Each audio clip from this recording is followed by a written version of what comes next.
Oh, we're live All right. with Samuel Nix. Are you guys ready to see Richard Drew. someone commit suicide live today? Hang on a second. Because that's what's about to Hang happen. on a second. So, first off, welcome to another edition of Training Tuesday, and back on a Tuesday instead of Wednesday like it was last week. Right? So 2 weeks ago, if you'll remember, Sam and I were talking, and in the midst of that conversation, which everybody seemed to like, he threw out the 60-second Airdyne test and the repeatability of that test. So, being the fool that I am, I said, all right, hey, let's give it a try. So I'm going to make good on my word. And this is the implement of torture that we're going to be working with today. Samuel, So- give us a little background on this machine. Yes. So this is called an Airdyne. Technically an assault bike is We the call it an brand. assault bike. People call them fan bikes or air bikes or whatever you want to call it. But what this is it is a air-resisted fixed gear ergometer. So it measures power, it measures wattage. But how this particular bike works is most bikes that are gear resisted, i.e. there's like a brake that goes to a wheel or whatever. This is this is air resisted. So the good and the bad thing about this is it doesn't exactly, like for a cyclist, it wouldn't replicate it as much as it would being on an actual watt bike or like a laboratory ergometer. But the reason that we like this is because the resistance is exponential. So the harder that you pedal, there's a more than 1-to-1 resistance of air to your pedal stroke. So there's never going to be a situation where you could tap out cadence or tap out wattage and that it would cease to get harder. I've never found anybody who's taken this test that has ever been, you know what, like I've mastered the test. And rowing, if Dean there's a few rowers behind us, rowing is kind of like that. There's a peak for at least how much wattage you can give, and a lot of it has to do with stroke. The other reason that we like this is because this doesn't require any technique. So for teaching purposes or even for fitness purposes, there's no learning curve to this. So we like this for a lot of different athletes. If you're a brand new athlete and you're, let's say working out of your garage and you want to spend $600-700 on a machine to put in your garage, this is the machine that you get. Rowing has a technique associated with it, and there's a learning curve. There's zero learning curve. So we have people brand new to fitness using this. We have people who are in the middle road of their fitness journey using it, and we have people who are really advanced athletes and specialists like Richard are that use this. So the test that we use, and there's a lot of them, but one that we use predominantly is a 60-second all-out Airdyne sprint. Talk about the handles real quick.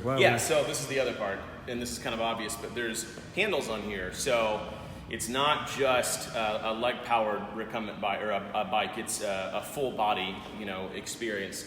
So if you recall what we talked about a couple of weeks ago, the more muscle groups that are involved in a movement, in a duration, the higher potential for oxygen usage there is. So if I'm on a bike and I'm only using my legs, it's only my leg muscles that are contributing to the effort. But here it's full body. So to measure someone's aerobic base, this is for us in just general fitness and generally about the aerobic base, not necessarily specific to fitness or specific to cycling. This is a really good tool to use. So we have a lot of tests on this. We do a 60-second all-out Airdyne sprint. One that most people know if they haven't stepped foot into a gym like this is, that's for real by the way, is 10 minutes all out. It's called the 300 FY. So it's a 10-minute all out. I'll let you fill in the blank of what FY stands for. FU. It's a 10-minute test for max calories. We use a minute, we use 10 minutes. There's some repeatability tests that we do, like 1 minute on, 10 minutes off times 3, and then getting the average between those numbers. And it just depends on who you're talking about. Now, this 60-second test that Richard's going to take is it is a different test, and it's testing different things than, let's say, a beginner would do. So if a beginner was on this bike, 60 seconds might be just a general conditioning test for them, and we're seeing how aerobic or anaerobic they are. And the aerobic and the anaerobic part come from basically mapping out over a minute what happens to their pace. So if they finish a minute and they're able to hold the same wattage or RPM, for a beginner that doesn't have the central nervous system breadth to dig that deep and that hard into a test, or the lack of experience to know what hard actually means, 60 seconds can actually be an aerobic test for them. For a guy like Richard, this is going to be more of an anaerobic test. And so the way that we would see that it was anaerobic is we would do a 1-minute test, and we would rest a rest period that we think would be insufficient recovery to try to repeat that number. So if he gets a worse number on the set, let's say we do a minute on, 5 minutes off, and a minute on, and if he's able to get the same number each time, we would say, hey, those might be more towards the higher end of aerobic. Like let's say a minute on, a minute off, and we said do it 10 times. Minute on, minute off 10 times, and the score is the same all 10 sets, then that means that he was pretty aerobic because there was sustainability and repeatability. If that score got worse over 10 sets, we would say, hey, this is the point where the predominant burn of sugar has exceeded the predominant burn of oxygen, and so we'll call that anaerobic. And that's really all the distinction that we make between aerobic and anaerobic work is when you cross the threshold of burning more sugar than you are burning more oxygen, and that's what anaerobic means to us. So what we'll do for Richard is we're going to do a 1-minute all out, and we're going to see just what his simple cal score is. So we're not even going to track the force curve over a whole minute, and we're going to rest, and we're going to talk about the test a little bit, and then he's going to repeat it one more time. So where this is valued for guys like Richard is, let's say like a typical race pace ride for you is a minute or 2 minutes of a really, really hard digging and effort up maybe a technical grade, and then 5 or 6 minutes on some non-technical grade where he's got the chance to recover. And for his sport, we would want to see that minute, 2-minute bout, we have the same intensity and the same sustainable output every single time. So that's what we talk about when we say base fitness versus this very, in a vacuum. Yeah, there's a lot of guys who can do this one time. And comparing my 1-minute score to his 1-minute score, maybe they're the same. But what he needs to figure out is can he repeat that same minute score over and over and over again with an adequate rest. So that's what we're going to do today. So then repeatability is what we're after, right? Repeatability is going to be my indicator that I'm in shape or I'm fit. Right, and you can call that, it doesn't really matter what you call it. So you could call that anaerobic or aerobic or anaerobic repeatability, whatever. But what we're really seeing is that is this number a repeatable, sustainable number for him? And then if we're going to track improvements in fitness, so we always talk that volume is the thing that is improved first. So the amount of things that you can do relative to a sustained pace is improved first. And then we're raising the level of intensity respective to that volume. So right now, maybe he can only sustain 3 sets at that same calorie output.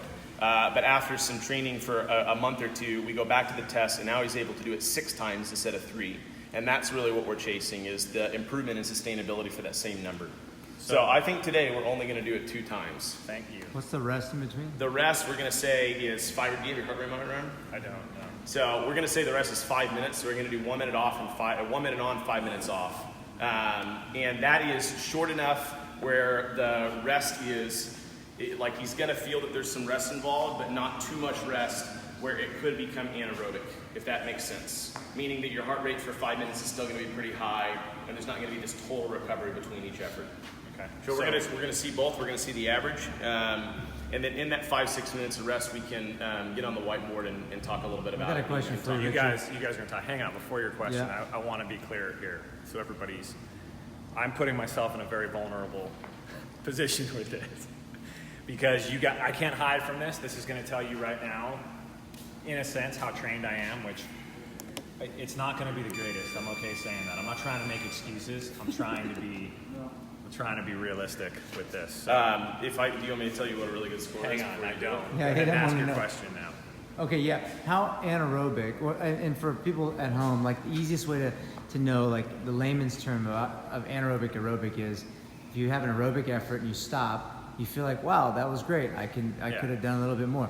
Anaerobic effort, true anaerobic effort, when you stop, for layman's terms, you're like, that felt really crummy. I don't feel great. Yeah. And it's going to take me a little while to get myself back down. That's why for some of you guys that are thinking at home, wow, he's going to do a minute and then he's got like 5-6 minutes of rest. Doesn't that sound like a lot of rest? It does if you're working on aerobic capacity or pace, but if you're working at anaerobic pace, and you heard Sam mention the heart rate monitor, in applications like this, yes, a heart rate monitor would be helpful.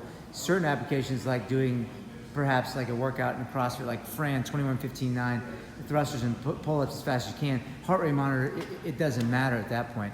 for sustainability, anaerobic, aerobic comparisons, it does actually have an impact. Anyway, without further ado, Okay. are you Should ready I for this? do any sort of warm up? Or No, man. I think you're warmed So up. one of the beauties about this test is that you don't have to necessarily warm Are we gonna clock him, or is it gonna be on the thing? We're gonna set it up for a minute. So we'll do 1 minute and then 5 minutes off, and then we'll do it again. Literally all out, right? Yeah. So what we're there are a couple of ways to approach this, and it depends on what you're after. So if we're after what's the highest, let's say, sensory feeling, like rate of perceived exertion that I can operate at and still repeat that, then we would say don't go all out and find a number that you think I could do this number and I could hit it again in 5 minutes and hit it again 5 minutes later. If we're testing how well you recover and how well you recover under fatigue, then it makes sense to go all out. So go all out, rest 5 minutes, and we're really looking at what happens in the 5 minutes. Are you recovering adequately enough that you could repeat that same number again? And if you're not, what do we do about it in the training? Okay? I was going to move on and go do something else, but I just heard you doing a minute, and so I'm not going anywhere. I'll say it right here. I'm going to go to Topo Chico. I'll tell you, the best I've ever seen after this. Okay. Get it, get your popcorn, man. You ready? Yeah, so when you hit enter, I'll start. Yeah. Actually get a rolling start. Let's see if it does that. It might actually do that. Okay. 3,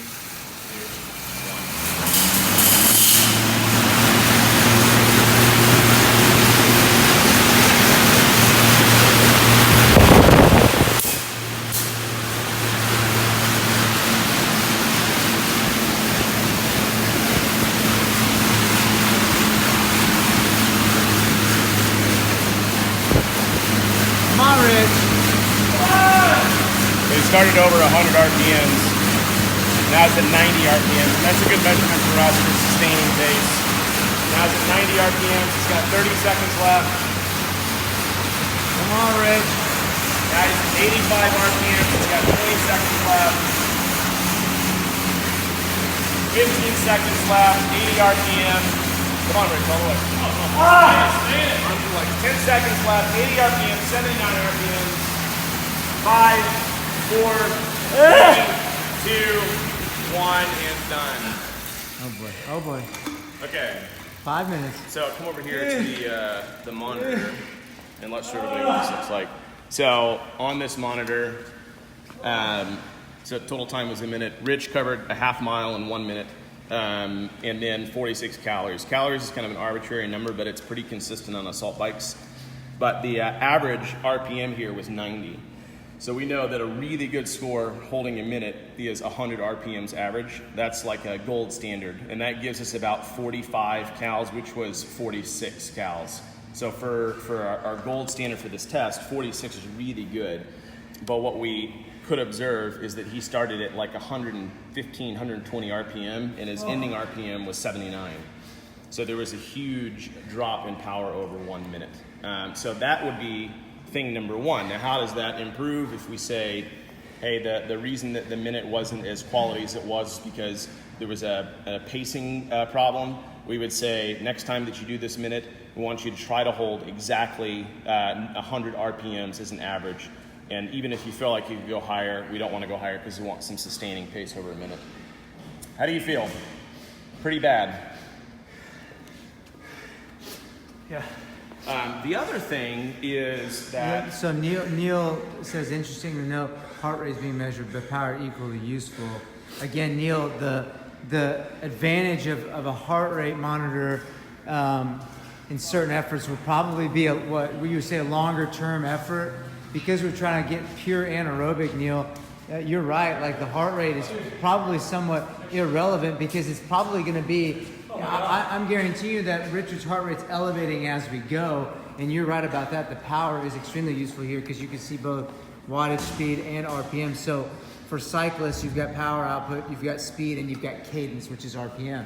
And we all know for most of what you're trying to accomplish is between 80 to 100 RPMs.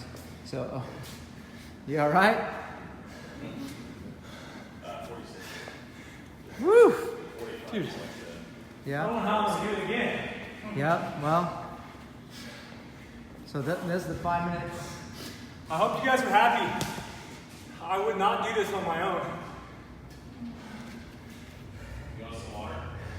Oh, You want a cinnamon roll? They've got it. Seriously, Kinetic. you're the deep end now, brother. No. He's in dark waters over there. Pulling his hammy. Yes, Neil, he is.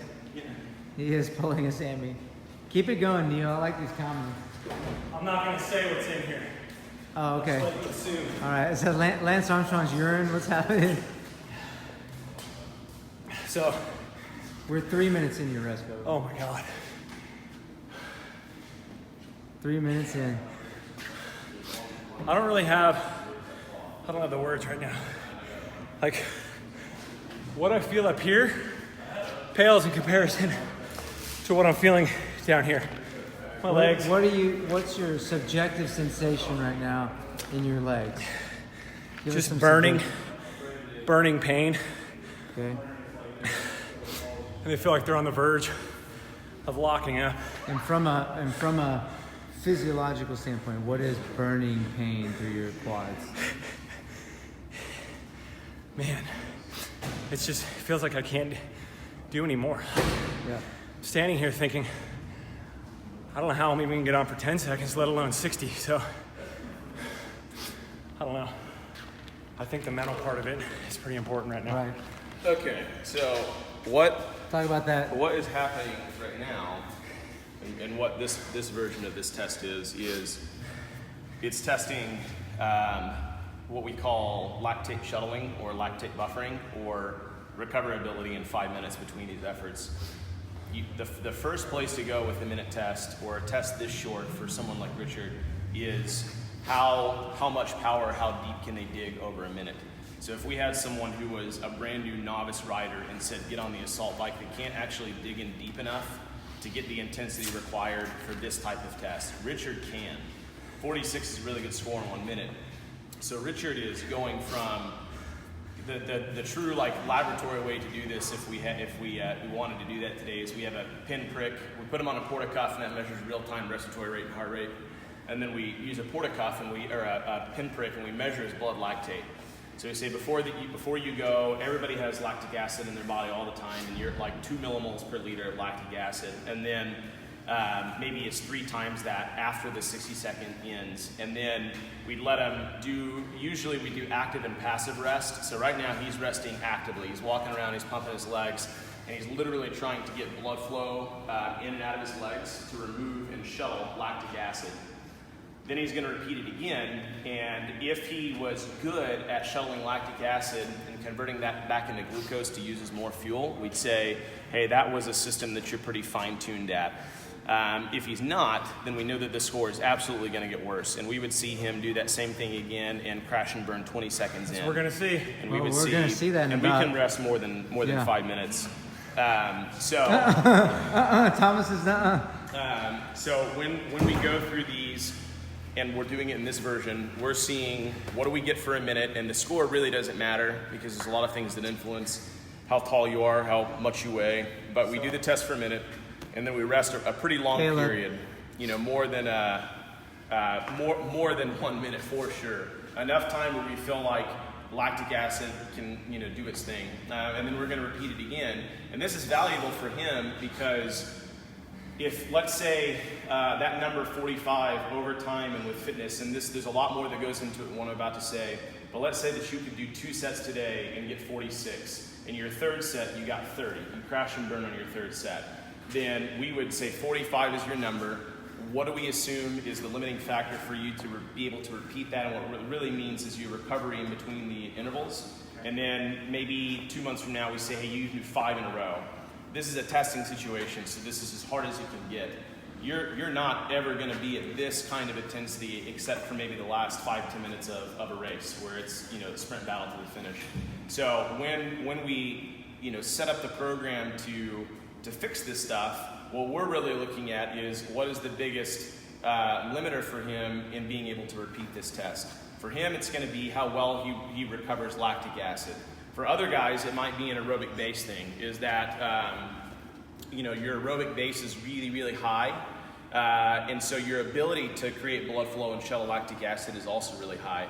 It's usually one or the other. Now this kind of situation and these tests aren't really valued except at the very, very beginning of someone's like off-season block, or at the very end of someone's peaking or sharpening block, when they've done a crap ton of aerobic base work, and now we're seeing them move from that longer, slower model to more tempo and speed work, and we want to see in terms of the intensity what that looks like. So there's a lot of ways to do it. I think he's ready.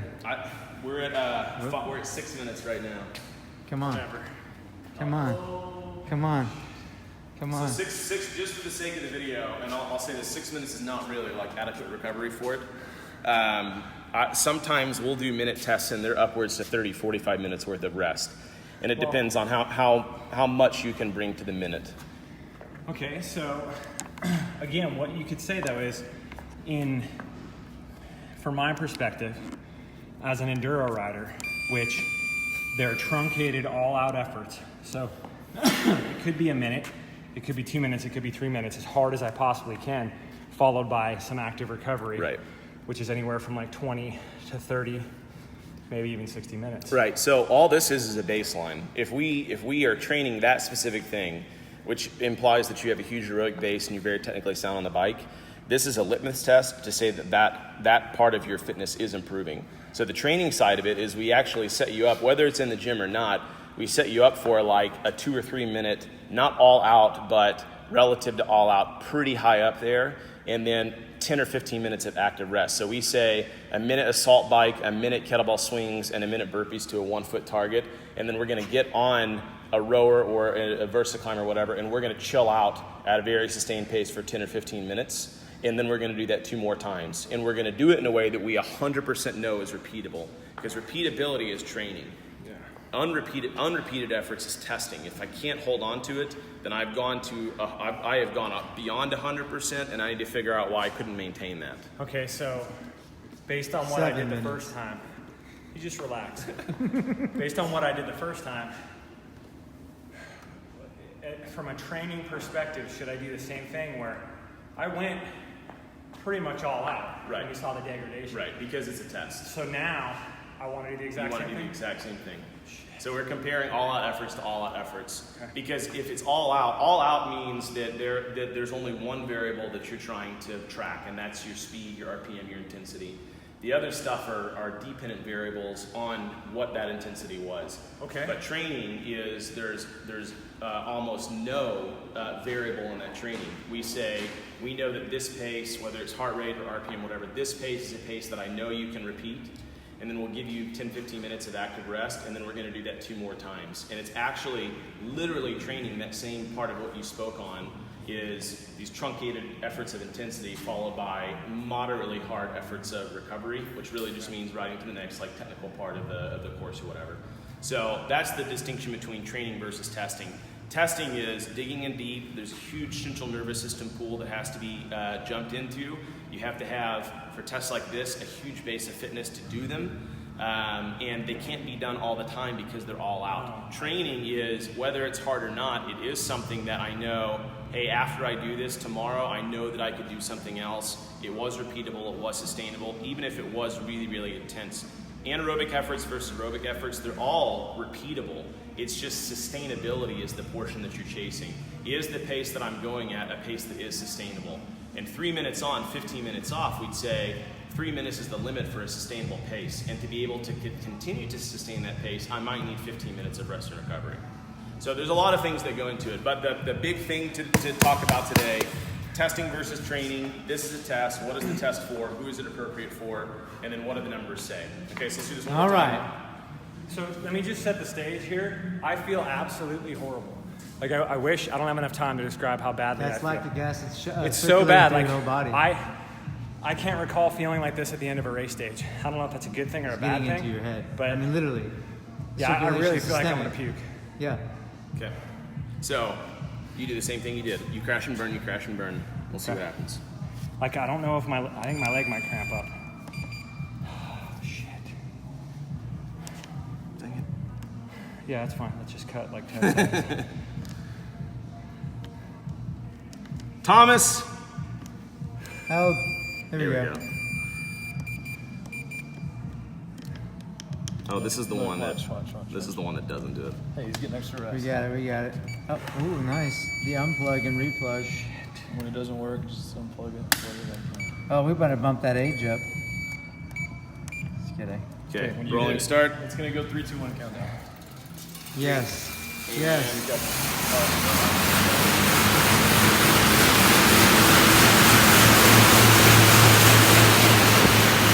Here we go.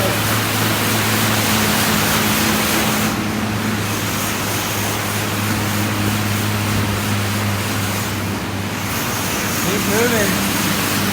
Right about 93, 90 RPM, cadence, if you will. Here we go. Getting a little bit of a slump.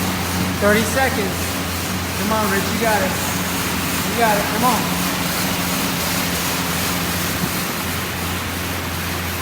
Come on, Rich. Come on, Rich. Stay in it. Here he goes. Here he goes. Keep pumping. Keep pumping. 10 seconds. Ah.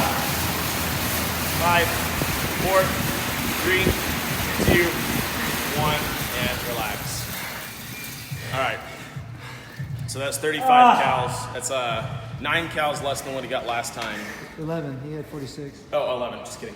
So that's where we would stop the test, and we'd say, hey, we know that you definitely won't be able to get back to 46, so we're done. And the test for us is usually, I mean, we can do it 3 times, but we know, just for the sake of this video, we know it's going to happen the 3rd time.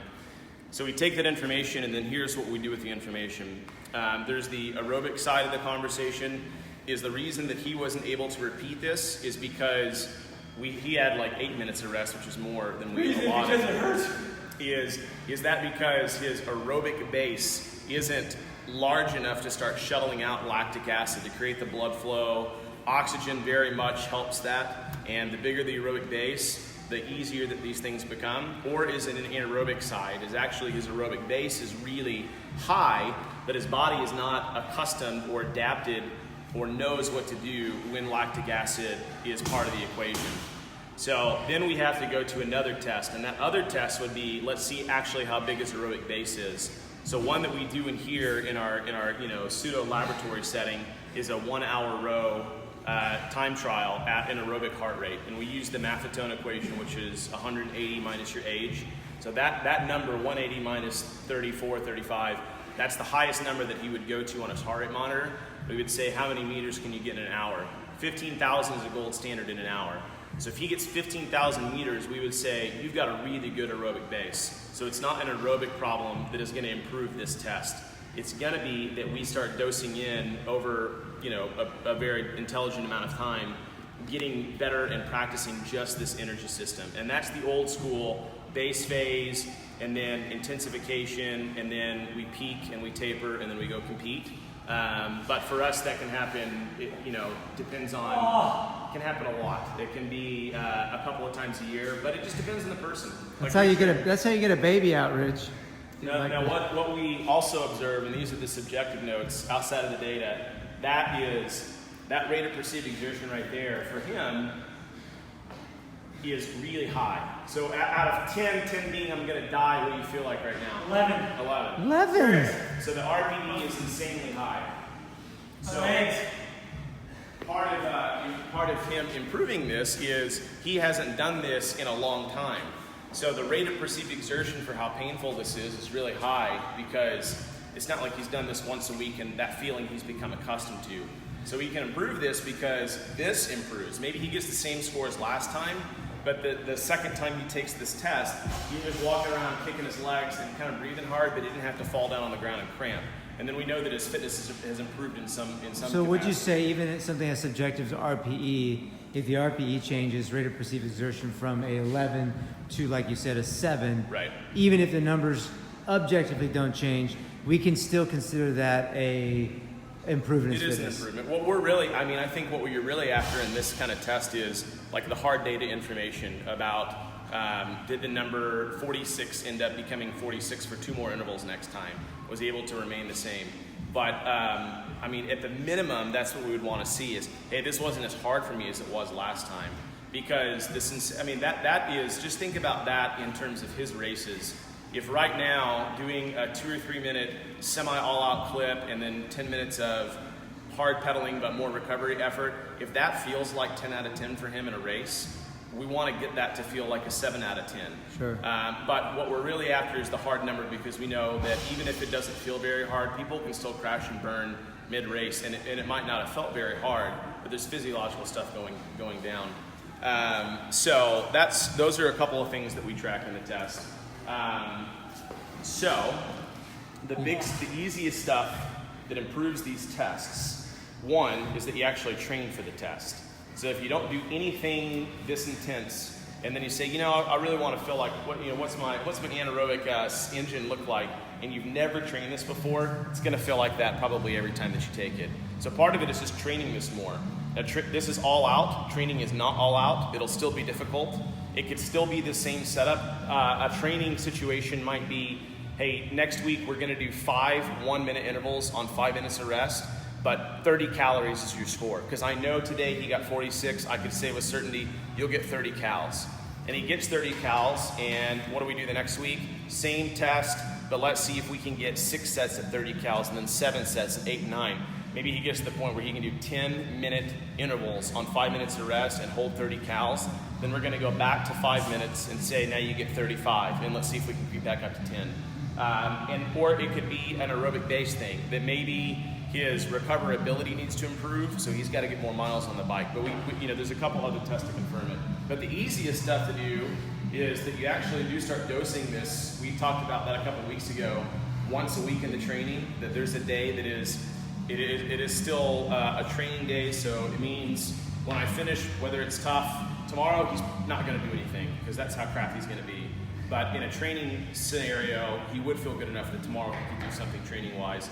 So I'll tell you that sleep, nutrition, gut health, digestion, a healthy chassis will really improve that test. And then knowing how to pace these things. I'm not as good at this stuff that Richard is, but I know how I would have to pace to get a repeated number. That is one of many. In a laboratory test, this can be called a Wingate or a lactate step test. If we had a lactate portacuff little pinprick monitor, but that's all we're really trying to see. So, how do you feel? I feel absolutely horrible. Absolutely horrible. I can't even stand up straight. My legs hurt so bad. Welcome I just back. want to do nothing, but I can't because it hurts worse. Well, you want to go sit down? No, it hurts You worse. want to get on there and start pedaling and Might wanna get some move. blood in. So that's the other thing. His rest was pretty passive between both. If we did this a third time, we might say, hey, we want you to get on the bike, and we actually do want you to pedal for 8 minutes pretty easy. And let's see if 8 minutes is enough to start transporting simple lactic acid out. It's not getting better either. No, it That's the won't. worst part is. And this is harder for. So this is what scares people about these kind of tests. It's actually easier for a beginner to go through this because this 46 cals is objectively difficult, but he subjectively feels really bad about it. He just almost lost his legs there. But a beginner who goes through this test and they get 15 or 20 cals, it might subjectively be difficult, but it's not objectively that fast to actually get those kind of painful lactic acid kind of feeling in the leg. It's starting to get A little better. I don't know how long it's been, but yeah, now Probably like 6 or 7 minutes. my legs are starting to feel, I wouldn't say good, but somewhat normal. So we've talked about. So Sam's kind of hit on everything. Really, pretty good explanation of this on, how to improve this. Really, how to implement this into your weekly training. The idea of having repeatable efforts, 5 rounds. You've got a goal, a caloric goal, or a cadence goal, or a speed goal, whatever your goal is, and to repeat that effort over and over again. Once you've proven that, then we can move up to other time frames and then step up the goal.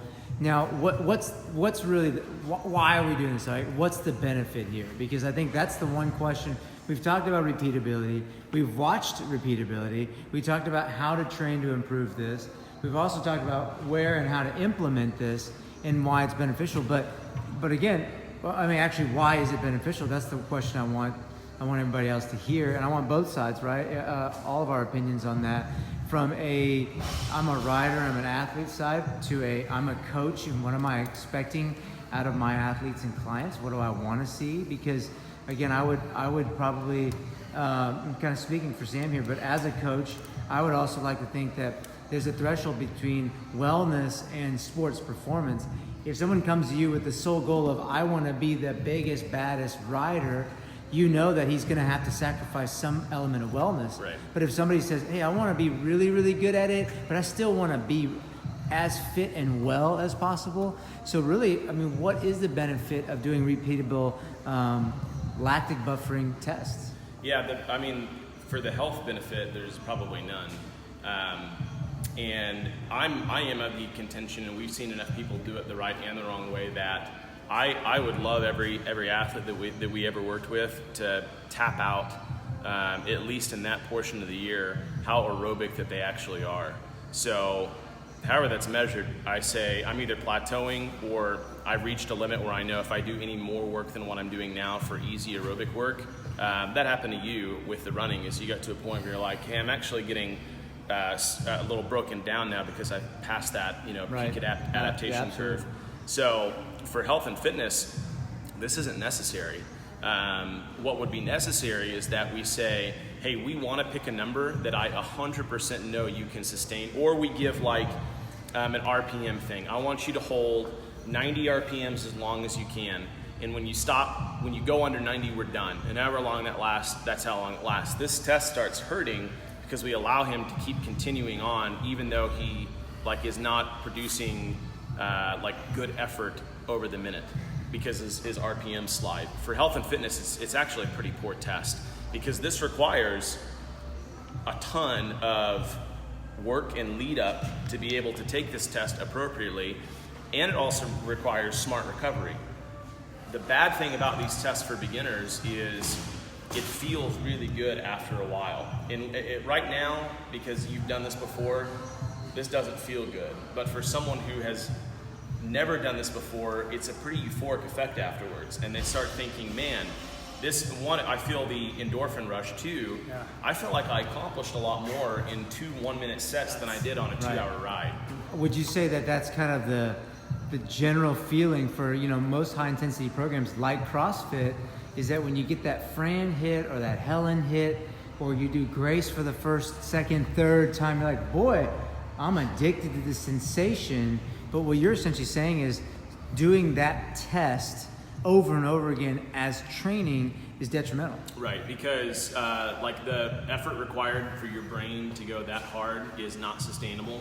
And we see a lot of people that will get really nuts about the testing or the intensity over a couple of weeks or a month, and they do a lot of this stuff, and then their central nervous system has a really tough time recovering from it. And the next 2 months of training are really subpar because it took them 2 months to recover from that intense month. Literally burned out. We were burned out. We said this a couple of weeks ago, that there's no such thing as a free lunch, that there's no replication for the amount of miles and time and attention you can spend on something. You would have to have an insane amount of volume, and that volume be at a pretty high relative pace to start getting burnout on repeated aerobic work. Now that means that it has to be sustainable and repeatable. Doing a 45-minute ride and just saying 45 minutes doesn't necessarily mean that it's aerobic, because I could go ham for the first 15 and then know my pace is going to start decreasing. But if I gave some wattage on the bike or heart rate number that I know was easy and I never go over it, you'd be surprised at how much time and attention you can get without getting burnt out. So there's no such thing as a free lunch. This stuff, CrossFit, intense work, will never be a replication for improving someone like an endurance athlete. Even if that endurance sport is pretty high intensity, there's no replication from it. From a health and fitness perspective, it always needs to feel good. Even if you're racing and the racing is fun, it should always feel good and be fun. The only time that it starts not getting fun is when you know that the work required to place a certain place or compete at a certain level will have to not be fun, because that's just required to win. And for some people, it never gets that way. We talked about a couple of guys the last time I was on, that one of them was on a plan that was like, hey, I just wanted to have fun while I was doing it. And the other guy kind of killed himself a little bit, and the outcome, are totally different. So it depends on the person, but Sure. For health and fitness, this test is only, you have to, we say this all the time, you have to earn the right to be intense. So earning the right to have intensity means Show me how many hours you spent on the bike over a week. Show me some very easy aerobic test that you've absolutely murdered. And when we get to that point, I'll say, I think you've earned the ability to start testing these systems first. Yeah. But if you skip that portion, then you start, the health and fitness continuum, there's sickness on this side, wellness on this side, the other side of the continuum is fitness. But you can start creeping back around to the sickness side because fitness starts becoming an unhealthy thing when there is too much dose of it. Too much of a good thing can be a bad thing for sure. Now, so I have your answer. yeah, you got one? Go ahead. From my standpoint, from a rider's perspective, for me it's pretty simple. That's actually what I was going to ask. Like, I from have a your lot of application. confidence in my ability as a rider. My technical capability I feel is very high. So when I come into a given race, I'm comfortable that my ability riding, I won't be beaten by that. I'll be beaten by somebody who's able to put their max effort in at a higher output for a longer period of So time. for you, the benefit is more on the side of sports performance on this stuff. It's on the lactate buffering is the biggest thing for me. Those truncated efforts, the lactic acid builds up so bad, and that's where my performance degrades. It's not so much my technical riding ability, it's the ability to put out continual watts, continual effort at a certain heart rate that is my limiting factor. So I can always accept being beaten by a better rider.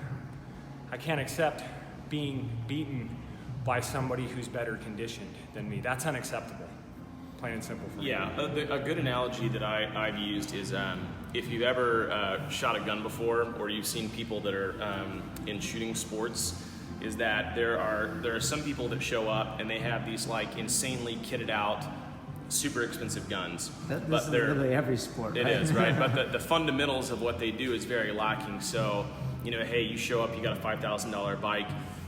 What is it? You have what is the 10-cent squat analogy? It's the phrase. It's like you got a $100 shoes, but a 10-cent right. squat. So that is like someone coming out to the race and saying, hey man, I have done all this super top secret sexy training and all these monitors and all this data and these top secret plans. And they're like, cool, how good are you on a bike? I'm actually pretty bad on the bike. Like my technical ability is actually, well, what's your aerobic base like? Actually, I don't really know. And I've never really done anything for more than an hour, but I did a lot of CrossFit, or I did a lot of intervals or intensity, whatever. So what I like are the people who show up and they're like, hey, the bike, I don't know, it's a borrowed bike, but I'm a really good technical rider. In aerobic base, I can go all day. And it's not until that stuff is maximized that you would say, okay, well, what's the next step? My bike needs to be better. Okay, well, what's the next step? You versus someone at your ability level, you both have the same machine. You both have a huge aerobic base. Your background to this is probably the same. So what's the difference in fitness? It's going to end up being something like that. But that is like the top 1% of the top 10% of all riders that need to start focusing on this stuff. And what I would like to see first is that, like the hour road test, someone says, yeah, man, I did 18,000 meters in an hour. And so what's next? Well, there's really nothing more we can do for you aerobically right now. Right now, let's back off the aerobic work and start putting this stuff in. But even then, I've seen guys that have never ever touched anything like this short and gnarly, except for little fun after the workout, like, hey, I'm done with my workout and let's see what I can do for a minute. And that was it. We saw a guy post a screenshot of his row monitor, if you know anything about rowing, and he did 10K rows, 10,000 meters times 10. He rested 2 minutes between each 10,000 meter, and he held exactly a 138 per 500 for each 10,000 meters. So 100,000 meters at almost to the 10th of a second, the same sustained pace. That is an insane world-class aerobic base. If we put that guy on an erg and said, go 500 meters as fast as you can, a minute and a half or less worth of an effort, I could close my eyes and put all my savings on the table and say, I will bet everything I have that this guy will beat you. Because the aerobic base is what gets you that. So there's no substitution for having a big base. So hang on. I'm still trying to talk. I'm sorry. His hands are really shaky if he got them off of the... So, what you came back to, and hopefully at some point, some people watching this will consider themselves enduro athletes. But I believe, if I can extrapolate from what you just said, that an aerobic base is important. It is really important. Even for the enduro guys, there's a lot of people out there that they're pretty good riders.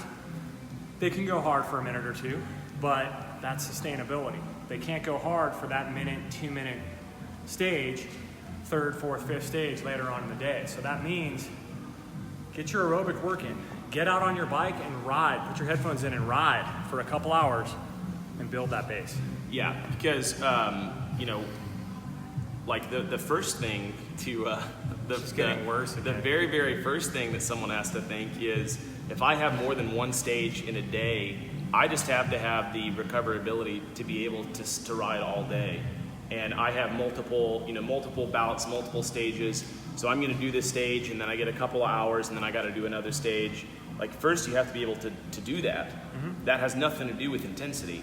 And then second is, within the race, can I sustain a certain pace within the race? That has not very much to do with intensity.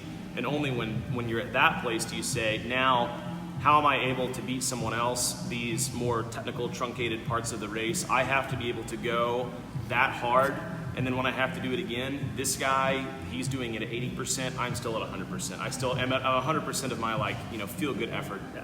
But in a plan, we talked about this in the very first video that we were on. If I'm going to recommend anybody create a week cycle that they're going to repeat of training, there needs to be a couple of days worth of easy riding and aerobic work. And that doesn't mean you have to go ride for 2 hours. That can mean go out on a trail and have a goal in mind of this certain technical part that I struggle on, and I'm going to repeat or practice that one portion of the trail. And that's aerobic work. I want to have 1 day a week where I put myself in these kind of scenarios. So maybe it's 5 minutes of work, 5 minutes of rest, and we do it 3 or 4 times, and I want to see the same score happen every 5-minute work set. And then a day of strength training that's somewhat midline heavy, very leg heavy, grip intensive, and then a good amount of mobility work one session. And if you did those 4 or 5 days a week, I think that's a really good plan to start with. And then there's some tweaking. I'm good at this, so I need less. I'm bad at that. I want a third session of it. That's my average week. Right. And and it only when you get really, really fit are you going to say, well, I want to only spend these 3 or 4 weeks or month or 2 only on this one aspect, and that's like the one thing that I'm really only focused on. But right now, for most people, it is pretty much everything. And I don't think you'll ever see very many. I mean, only until you get to like super endurance efforts. But even then, it really never works like that. This is like a roller coaster of emotion. It's Just up and down. No, but I feel like I'm okay, and then I feel like I'm going to puke, and then I feel like I'm okay. So what are you going to do nutrition-wise after this? Oh. I heard about the cinnamon roll or something. Yeah. Yeah. The problem is I don't want anything. Like, it's hard to put this down, and that's 2 minutes. 2 1-minute efforts, and I'm just, man. Yeah, it's a different ball game on this, man. Richard got 46. The highest I've ever seen in 1 minute was 101 calories. But here's the body differential. That was Danny Nichols, and he weighs 270 pounds and is like 6'8" and clean and jerks 425 with flip flops on. I think he's like 5'10". For real. He's a monster of a human He's just a being. massive. So a human lot of man. it does. That's Massive the human. guy I was talking And that about. was one. I knew I had to repeat it, so I held a little. That was that guy I was talking about. Chris, you remember Chris Ronan? Yeah. So he used to ride with Team 7-Eleven back in the day with Lance Armstrong, Yeah. and he was that guy who was like, I couldn't ride for hours upon hours, but I could break the stem off of a bike. I had so much power to it, and so that. There's a lot of stuff that goes into it, but the big picture stuff is what is to follow. If I don't really know what I'm supposed to do, then I think I want to do everything per week. And then the more weeks that I go through, I can start to filter out what is helping and what is hurting. A lot of it has to do with body composition, but the real, and Dean's gonna love that I say this, the real place to start is if you train like a champion but eat like an asshole, probably nothing is going to happen to you. And if you're the kind of rider that goes for a 2-hour ride and then goes and gets a bag of chips and a Gatorade and later on the day has McDonald's, I don't care what you do during the week for training, it will always be subpar. Gut health, digestion, sleep, stress management throughout the week, that stuff makes a way bigger impact than taking these tests and what do you do on the test. 100%. Funny you mention that. It's like Dean Karnazes wrote in his book, where I think where he got some of his popularity. Dean Karnazes, ultra marathon runner, probably one of the most famous, popular, I would say. Right. And he started when that sport was kind of peaking in the 90s. But he's best known for calling in a pizza on his run, and he would meet this guy, eat a whole pizza and a cheesecake and doing that. But if you peel back the layers and you hear him talk about it, he ate so clean during while he was training that it was that testing time when it was like, I have to just put fuel in my body. I'm burning rich. I don't even care what it is. His go-to was a 44-ounce Slurpee with 4 packs of salt because he got hydration, he cooled himself down, and he got salt. Like he did it when he was at Badwater and it was so hot. And so, again, you're right. Like, I think sometimes we as these semi-pro amateur athletes, we think, man, I really busted it today. I deserve a McDonald's and a Slurpee. Where in reality is you haven't ran 140 miles in the desert yet, and that guy's then barely eating a Slurpee. So I think recovery becomes such an important factor. I mean, a good place to turn. Correct me if I'm wrong, but if you are lost on that and you're this kind of athlete, Scratch Labs is a great place to turn. Yeah. Alan, what's his last name? Yeah, Alan Lim. Like, the guy is a PhD. Has worked with some world-class chefs.